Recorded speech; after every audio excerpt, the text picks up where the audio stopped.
Good morning. I am so glad that you're joining me for this week's edition of Monday Morning Coffee with Christine. Read, watch, listen here at the beautiful Pop 54 Art Gallery.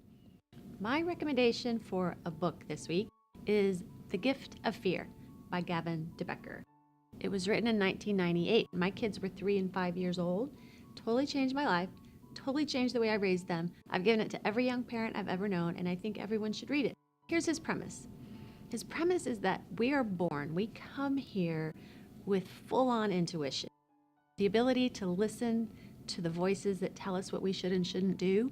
And that's where the title comes in, The Gift of Fear, that if we would just listen when something seems like it's something we shouldn't be doing, instead of questioning it or negating it, we would save ourselves a lot of trouble. He says that when our kids come to us and they're little bitty, we start training that intuition out of them by doing simple things. Like if they don't want to hug Uncle Harry and we make them hug Uncle Harry, when there's actually maybe a really good reason they don't want to hug Uncle Harry, we're telling them to discount their intuition. And it just goes on and on and on with layers and layers and layers.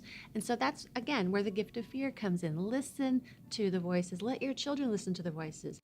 Like I said, my kids were 3 and 5 when I read this book. And I told them that. I told them you don't have to be able to define it. You don't have to be able to say why you're scared. If you feel icky about somebody, just stay away from them. And it came up a couple of times over the course of their lives, and I was really glad I had told them that. Gavin says one great example that he gives is when the doors open on an elevator and you think about getting in, there's somebody in there who kind of creeps you out, and we're standing there trying to decide if we're going to go in or not.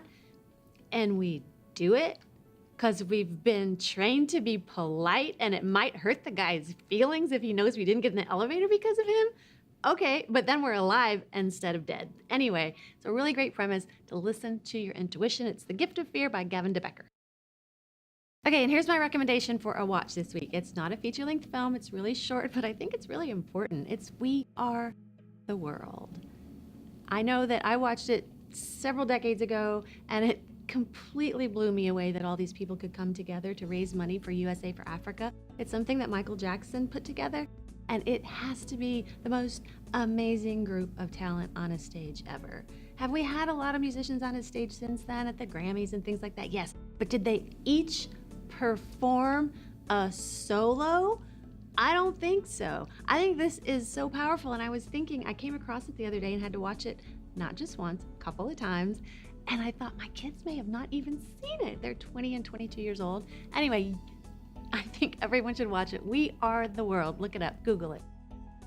And my recommendation for a song this week is Unanswered Prayer by Garth Brooks. That's right, I'm going with another Garth Brooks tune because I was at the Church of Garth recently, and he is an amazing entertainer, and his choice of songs is out of this world. Here's what I love about Unanswered Prayers.